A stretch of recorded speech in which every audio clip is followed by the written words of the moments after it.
Today we're going to demonstrate what is known as the Nefertiti lift with neuromodulators, and we're using Dysport, so Spaywood units. The principle is that the platysma is one of the main depressors of the jawline here and of the face. So would you please grimace for me? That's it, thank you. You can see the anterior bands are quite far spread apart. Relax, thank you. And once again, Rosada, can you grimace? So you can see how the jawline completely faces due to the depressor action of the posterior part of the platysma. Relax, thank you. And this is in many ways the way that we would select the correct patient for this procedure. The procedure is designed to stop the depressor action of the muscle, but it is necessary to first demonstrate the effacement of the mandibular jawline. Because if this doesn't happen, obviously there's no point in doing the procedure. So once again, please, would you do that? And you can see how the posterior part of the muscle completely faces the jawline here. So the important landmarks are, of course, the nasolabial fold. We follow it down. We want to remain 1 centimeter with our injections posterior to the nasolabial fold for safety. We also want to identify the posterior band, which is the most prominent. Can you again do that as well on time? So if I catch the posterior band here, that will be the point of my first injection. Once again, please. And I will follow with a couple of injections further down. You can try to make the marks here. And once again. And then we will relax, thank you. So these injection points are marked with the muscle tensed. And also the injections are done with the muscle tensed immediately in the subdermal plane.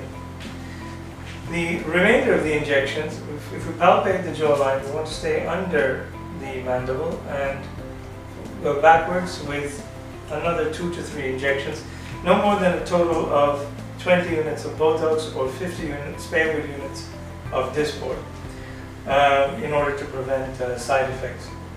When we're injecting the posterior band of the platysma, we would want to do it with the muscle tensed. When we're injecting under the jawline here, we would want to do it with the muscle relaxed.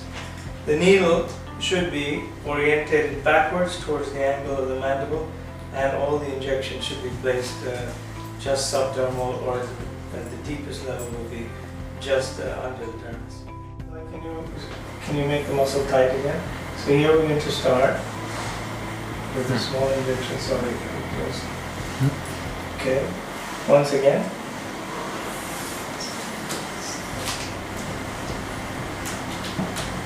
And once again.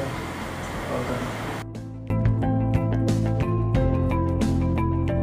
Okay, so we're going to inject now. I want to just demonstrate that we're starting 1 centimeter posterior to a line extended onto the mandible from the nasolabial fold.